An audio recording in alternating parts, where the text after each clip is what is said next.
wabarakatuh. Shalom, Om Swastiastu, Namo Buddhaya, dan salam kebajikan bagi kita semua. Perkenalkan semuanya, nama saya Gita Devianti, mahasiswa Universitas Islam Syekh Yusuf, program studi pendidikan ekonomi. Pada kesempatan kali ini, saya akan mewawancarai beberapa tokoh agama serta pemuda agama yang dari beberapa agama yang ada di Indonesia. Mari kita simak video wawancara berikut ini. Selamat sore. Jadi pada kesempatan kali ini saya Gita Devianti dari Universitas Islam Syekh Yusuf dari Prodi Pendidikan Ekonomi ingin mewawancarai dengan tema harmoni antara Pancasila dan ajaran agama dalam bermasyarakat dan bernegara. Sebelumnya terima kasih karena sudah meluangkan waktunya untuk bersedia diwawancarai.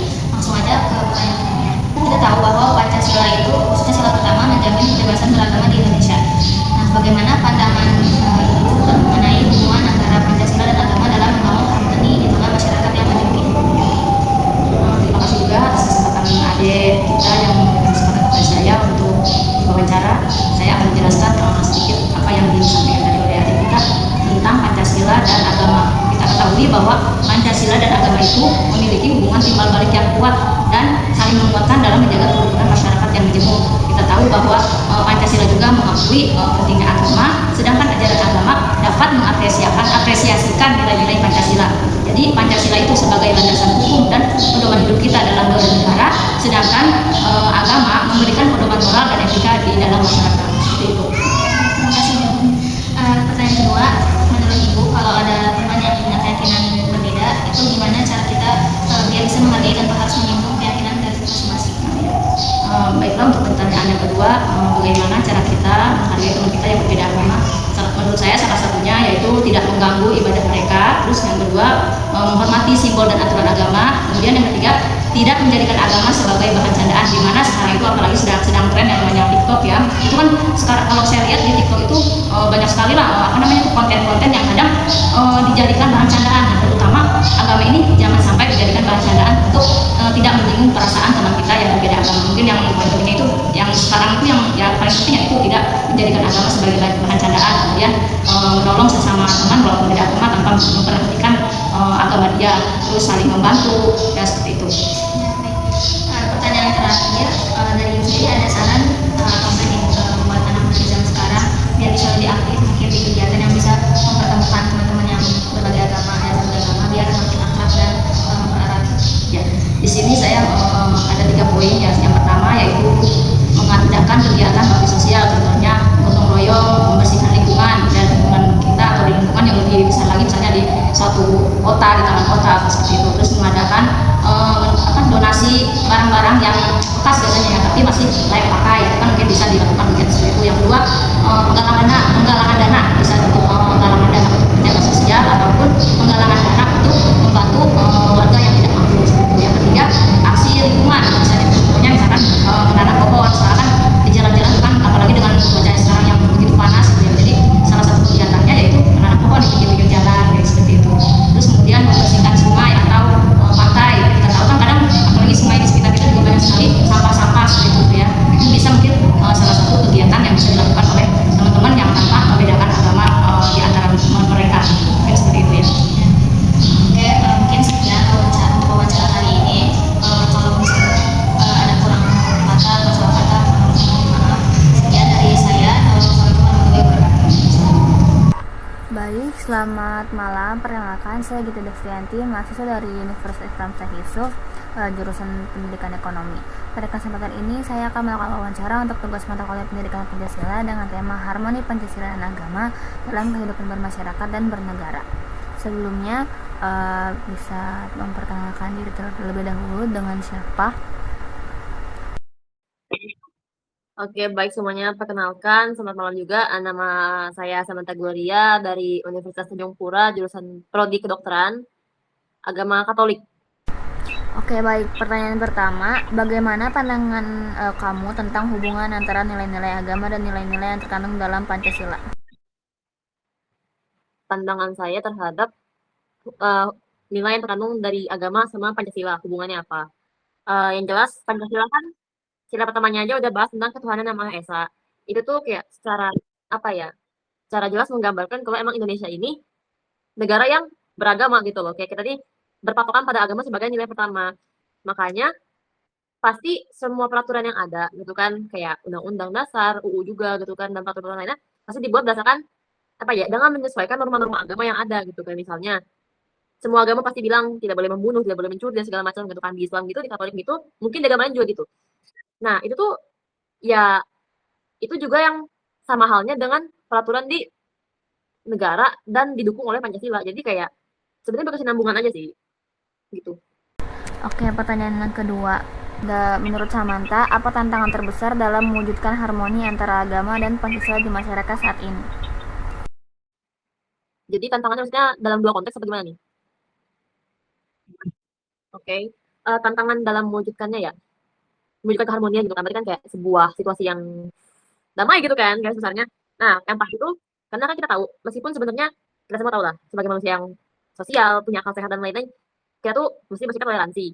Tapi pasti tetap ada aja oknum yang apa ya ibaratnya tuh fanatik sama sebuah golongan tertentu dan dia benar-benar mengesampingkan, mengucilkan bahkan menindas golongan-golongan yang lain yang nggak sepihak sama dia gitu kan. Dan jujur apa ya, meskipun dunia makin modern, orang-orang makin berpikiran luas dan jauh ke depan, tapi tetap ada beberapa oknum yang kayak gitu. Dan jujur itu tetap jadi tantangan buat setiap dari kita. Bahkan untuk mungkin teman-teman yang muslim juga bisa jadi mendapatkan bentuk intoleransi dari teman-teman yang beragama lain atau golongan lain gitu kan. Uh, Terus untuk tantangannya juga ya, tadi itu kan baru yang agama. Kalau dalam Pancasila sendiri, kayak yang kita tahu sebenarnya sih, Pancasila tuh dibangun tujuannya pasti untuk menyejahterakan bangsa gitu loh. Tapi dalam penerapannya tetap aja ada orang-orang kayak bahkan dari pihak pemerintah sendiri gitu kan yang bikin Pancasila sendiri tuh jadi gagal gitu loh dalam penerapan dan sebenarnya bukan karena nilainya salah tapi karena memang apa ya penerapannya aja yang nggak berhasil dilakukan dan jujur itu tetap baik lagi kena dampaknya ke masyarakat. Jadi tantangannya adalah karena adanya oknum-oknum yang nggak bertanggung jawab sehingga apa ya sehingga dalam usaha pemberhasilannya keharmonian ini gagal gitu loh. Oke, baik. Langsung aja pertanyaan ketiga ya. Apa pesan dari Samantha buat masyarakat, khususnya generasi muda, dalam menjaga harmoni antara agama dan Pancasila? Oke, pesan aku ya. Pokoknya kita semua ingat, kita semua ini uh, meskipun dari golongan berbeda, dari agama yang berbeda, dari lingkungan tempat tinggal dan tempat tumbuh yang berbeda-beda gitu kan, dengan sudut pandang yang beda pastinya gitu kan.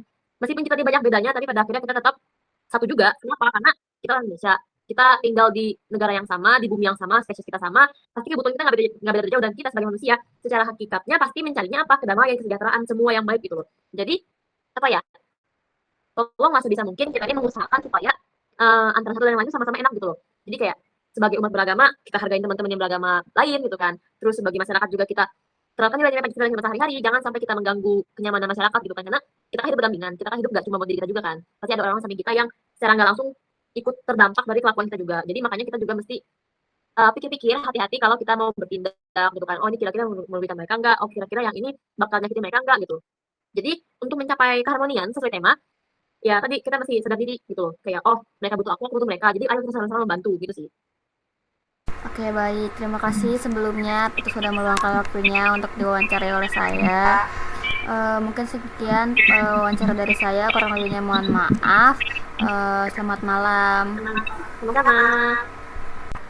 Halo, selamat malam. Jadi pada kesempatan kali ini saya akan mewawancarai rekan saya dengan tema harmoni antara Pancasila dan ajaran agama dalam bermasyarakat dan bernegara. Sebelumnya terima kasih banyak juga atas waktunya dan kesediaannya untuk berbincang dengan saya. Sebelumnya perkenalkan saya Gita Devrianti dari Universitas Islam Syekh Yusuf, Prodi Pendidikan Ekonomi. Dan di sini saya dengan siapa? Gina Prasilia. Dengan agamanya? Buddha. Oke, baik. Langsung aja kita ke pertanyaan pertama ya. Jadi kan kita tahu ya bahwa Pancasila, khususnya sila pertama itu menjamin kebebasan beragama di Indonesia. Menurut Dinda nih, bagaimana pandangan Dinda mengenai hubungan antara Pancasila dan agama dalam membangun harmoni di tengah masyarakat yang majemuk ini? Gitu. Oke, pertama-tama di Pancasila, khususnya di Pancasila sila pertama, itu kan menjamin kebebasan kita untuk beragama dan memeluk keyakinan manapun yang kita percayai dengan didasari pada ketuhanan yang Maha Esa. Nah, menurut saya sendiri, dengan adanya Pancasila yang pastinya fungsinya adalah untuk pedoman bagi masyarakat Indonesia dalam menjalani kehidupan sesuai fungsi dasarnya, otomatis hal itu seharusnya bisa menjadikan naungan bahwa di Indonesia ya memang agamanya beragam gitu loh, dan bukan berarti dengan keberagaman itu kita nggak bisa menjadi satu bersama gitu loh, karena kita kan ibarat kata induknya itu ketuhanan yang Maha Esa, otomatis meskipun bawahnya itu beda-beda, tapi ya kita punya satu yang sama, yaitu Tuhan yang Maha Esa, kayak gitu. Oke, lanjut ke pertanyaan kedua. Menurut Dinda nih, kalau ada teman kita yang punya keyakinan yang berbeda, gimana sih cara kita biar bisa menghargai tanpa harus menyinggung keyakinan dari masing-masing dari kita? Gitu. Kan kayak banyak ya zaman sekarang yang rasis atau bercandanya itu melewati batas gitu sampai bawa-bawa fisik atau ras atau lain semacamnya. Nah, itu tanggapan dari Dinda sendiri gimana tuh? Kayak kalau menurut saya pribadi, pertama cara menghargainya ya sesimpel kalau misalkan mereka ada waktunya ibadah, ya udah biarin aja mereka ibadah gitu loh. Dan kalau untuk permasalahan tentang kan masih banyak yang rasis dan lainnya, menurut saya rasis itu kan didasari sama pandangan mereka mungkin yang salah atau something yang mungkin menurut mereka gak masuk akal di agama mereka sendiri gitu loh.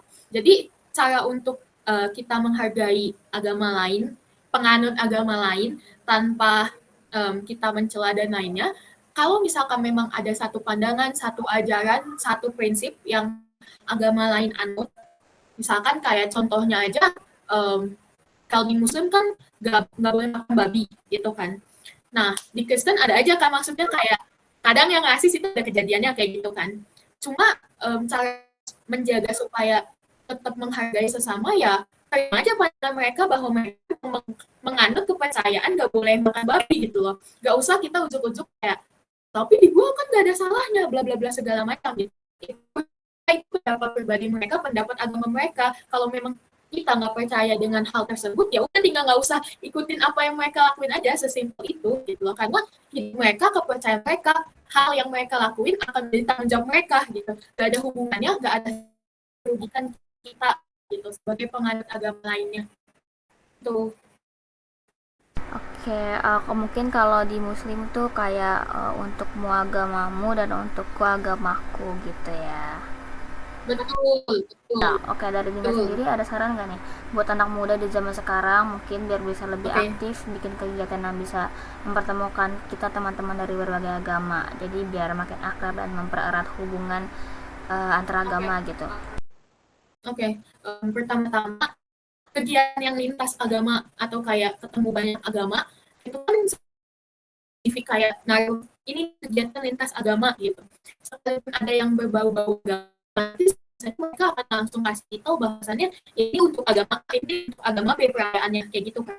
Nah kalau untuk kayak kegiatan-kegiatan yang kita dengan yang berbeda aliran, yang berbeda agama, itu otomatis pasti sering kita jumpain di kehidupan biasa. Kayak contohnya di kampus pun kayak ada aja kan, maksudnya yang beda aliran, beda agama itu ada aja. Apalagi ketika misalkan kita kerja suatu hal, suatu project, atau kita ikut panitia di luar kampus, otomatis kalau misalkan memang kegiatannya bukan yang berbau keagamaan, pasti akan ada banyak orang dari berbagai aliran. Nah, menurut saya pribadi, itu udah bisa jadi salah satu bentuk kegiatan di mana perbedaan agama itu bisa disatukan di dalam satu kegiatan, dan otomatis banyak anak muda yang akan ikut kegiatan tersebut gitu. Tapi kalau untuk spesifiknya kegiatan yang lintas keagamaan, sebelum ini saya pernah ikut ada yang namanya program dari Kementerian Agama, di mana itu tuh doa lintas iman, kalau nggak salah nama acaranya kayak gitu.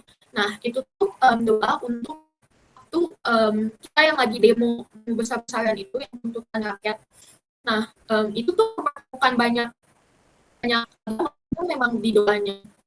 Intinya itu udah mempertemukan banyak agama, dan yang secara yang saya lihat ya anak-anak muda justru yang paling banyak ikut di kegiatan tersebut. Jadi menurut saya kegiatan-kegiatan seperti itu bisa diperbanyak dan bisa dilabeli sebagai kegiatan yang mempertemukan banyak agama, sehingga fokus kegiatannya tuh betul-betul bertujuan untuk mempererat kerukunan antar agama gitu. Oke, baik. Mungkin untuk wawancara kali ini cukup sekian. Terima kasih atas kesediaan dan waktunya. Mohon maaf juga mengganggu waktunya. Kurang lebihnya mohon maaf. Terima kasih dan selamat malam.